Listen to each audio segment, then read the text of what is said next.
Georgia Jacobs' Rise of Power, a Colorado Wizard Story by Tim Gallagher. This is a work of fiction. Names, characters, places, and incidents are the product of the author's imagination or are used fictitiously. Any resemblance to actual events, locales, or persons living or dead is coincidental. Chapter 8. Sage. After a couple hours' hike, Alan turns off the main path and starts pushing his way through the brush on a smaller, almost unnoticeable path. Georgia follows closely behind him. It only takes a few times of getting smacked in the face by the branches retreating after Alan passes for her to realize she needs to back off and reblaze her own trail while following him. Compared to the rest of the hike, it seems a short distance when they approach a rock outcropping covered mostly with moss and small bonsai-like trees nestled in the cracks and bushes growing out of just about every crevice. To the average hiker, it would be just another rock formation that by this time, in just about anyone else's hike, would become unnoticed. Alan finds an opening between two large boulders, stops, and turns to Georgia, waiting as he pushes her way through the last bit of brush before meeting up with him. Then he turns back toward the opening and ducks to enter the cave with Georgia following close behind, since there are no more branches to get smacked by. At only about 10 feet into the cave, Alan stops them both by saying, "Let your eyes adjust for a moment." Georgia can smell the mustiness of the cave. As her eyes adjust, she sees what looks like cocoons on the floor. They appear on walls and even on the ceiling, held in place by massive spider webbing. Alan starts to move forward, deeper into the cave where there is less light. But since their eyes have adjusted, Georgia can see some cocoons that have been opened and are exposing small animal parts. There are bones on the ground near another cocoon. Still others seem to have slow-moving live animals inside. The smell of dead animals is surprisingly, not overwhelmingly, but she still feels uneasy and a little queasy. "This is disgusting," Georgia whispers. Alan looks at her with disappointment. He told her not to say anything stupid once inside. He whispers, "If we came last night, we could have accidentally been caught in her webs and encased in a cocoon. That's why there are rules." "Oh, okay, rules are good. I like rules," whispers Georgia, continuing to walk, trying not to touch anything creepy. They walk a little further, and as they come to a junction in the cave, there appears to be light on the left corridor from a fire which she can faintly smell. It's hard to see what's down that direction, but across on the wall of the cave there is a moving shadow that she cannot make out clearly due to the jagged nature of the cave walls and the dancing flames. For some reason, the shadow doesn't look quite human. Its movement is strange, even considering the dancing flames. It seems to have long arms. Maybe it's crawling? Georgia gets a little spooked and suddenly grabs Alan's arm, whispering her concern. "Oh, my God! Is she a giant spider?" Alan is shocked and doesn't know what to say. "No, I am not a giant spider," announces an older, scratchy voice, speaking with a strange elongating of syllables. Georgia is shocked and embarrassed that Sage heard her.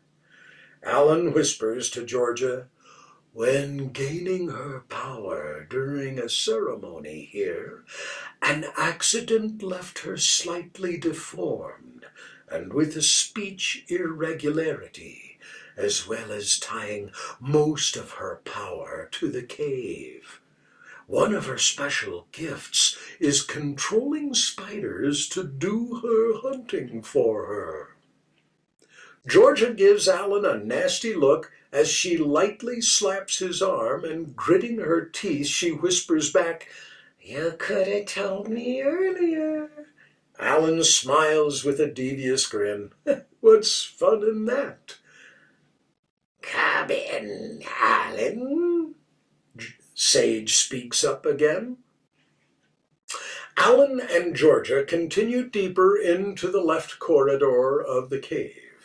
There in front of them is an older woman, somewhat hunched due to the cramped quarters and the ceremony accident, and very pale. But she does not look as frail as one would expect in an environment of limited movement and no sunlight.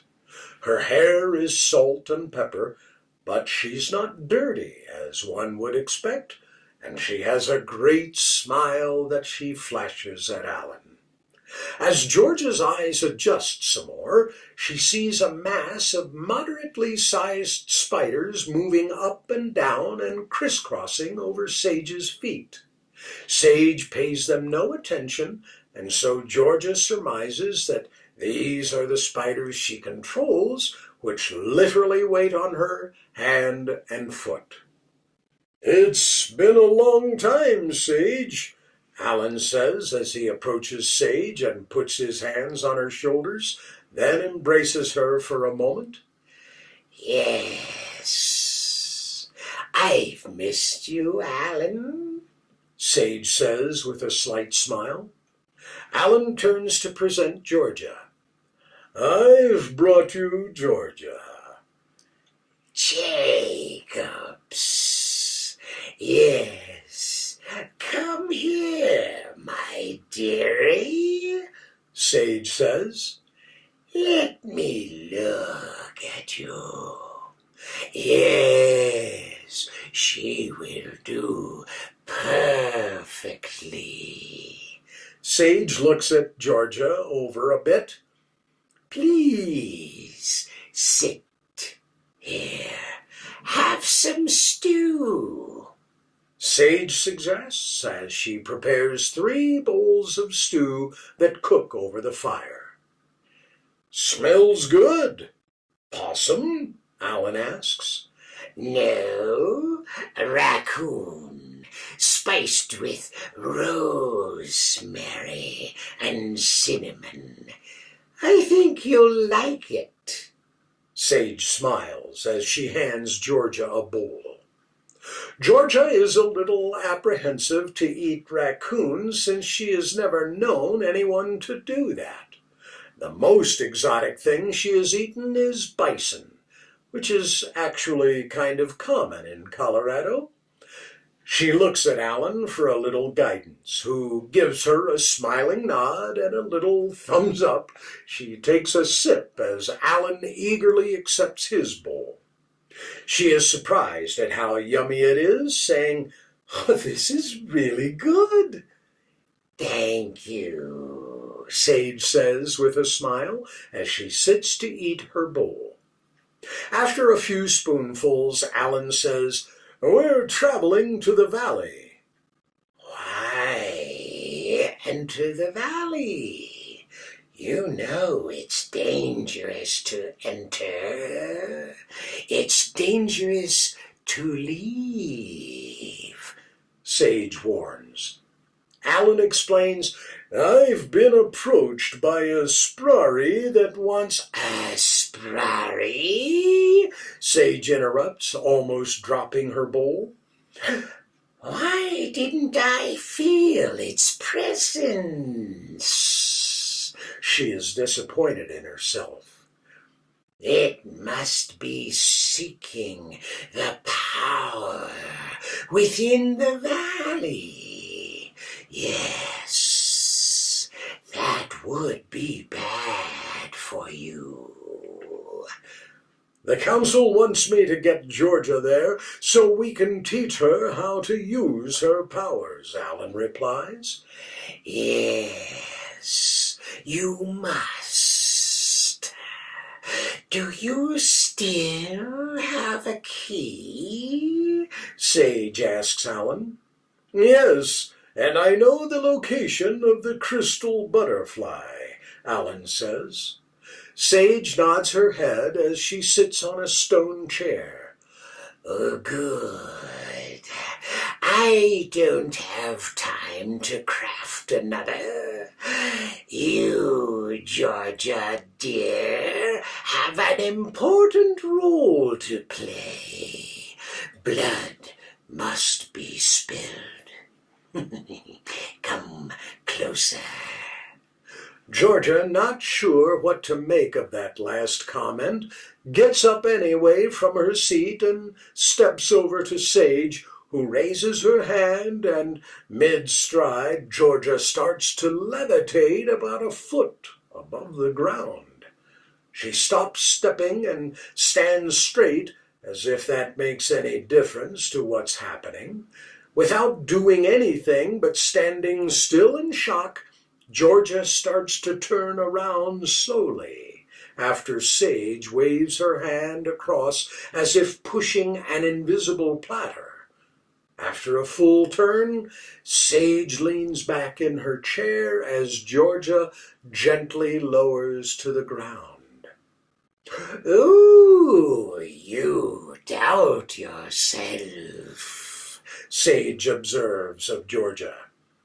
I've known a lot of arrogant witches and wizards over the years with no skills, and yet here you are, someone who is seemingly unconfident in her abilities, ones she does not even know she has.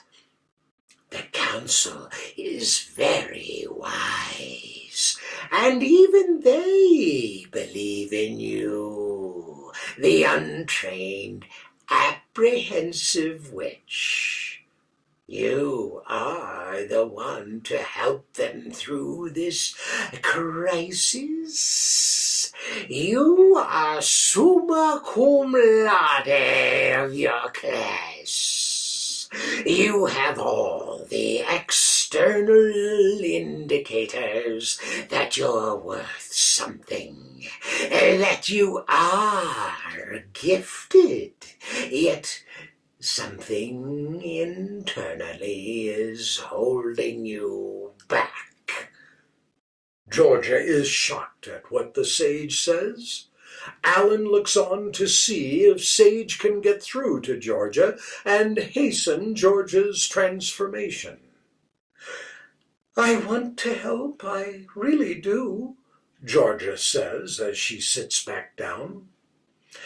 Understand that your lack of self-confidence is your weakness, and yet it is your strength,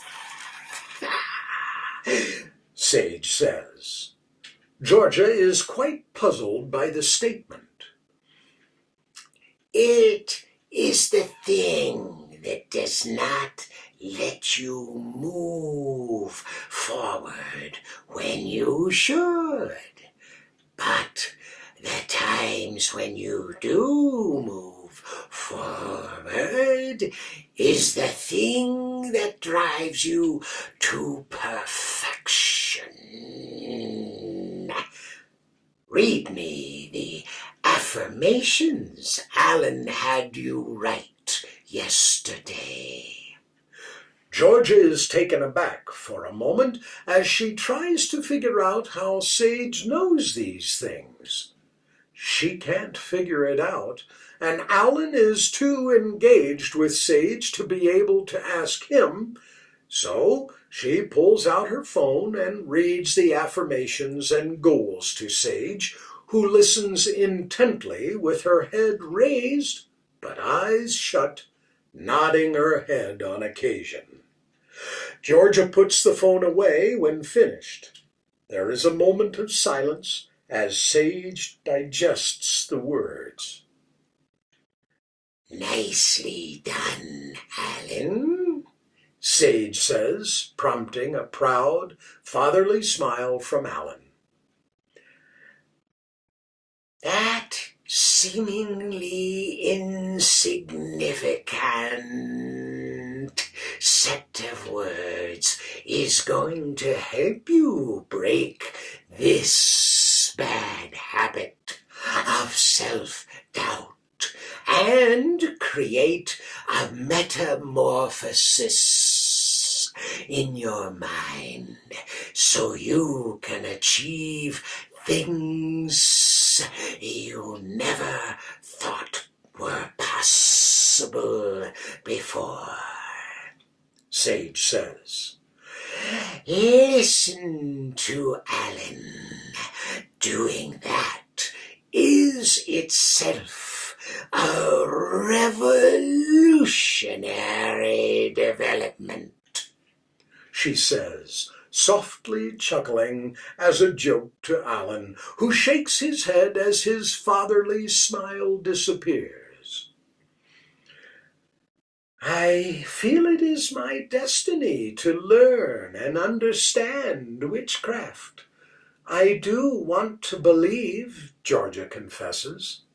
Sage smiles gently, saying, and soon you will. But for now, you still question. Alan interrupts with another pressing matter, pulling Lord Decker's staff out of his backpack and displaying it to Sage, saying, There is another matter. It seems Lord Decker was involved in conjuring the sprari we encountered. I was told you helped Lord Decker imbue his staff with some powers. Sage, throwing up her hands in obvious embarrassment to be associated with Lord Decker's abuse of powers, says, I am not one to be fooled. But Decker fooled me. I gave it too much power. But that was a long time ago, she says. Alan presses the issue. And then, if you don't mind, can you tell me what kind of power it might have? Maybe we can use it to help us get rid of the sprari. Sage shakes her head in disappointment, saying, No, the staff is of no use to you. Its spell is for Lord Decker only. The tip is made of a thunderbird claw, giving it power from the heavens. With it, he can control the weather and throw lightning without losing strength. I gave it too much power. It was a mistake. Alan, somewhat off subject, seems to be interested in this mythological bird, suggesting, I thought the thunderbirds were a myth. Sage is glad for the slight distraction from her involvement with Lord Decker and quickly replies, No more of a myth than you or I. Their fossils can be found on Dinosaur Ridge, often mistaken for a different dinosaur. If Decker catches you with the staff, you must break it I won't infuse a staff with that much power again.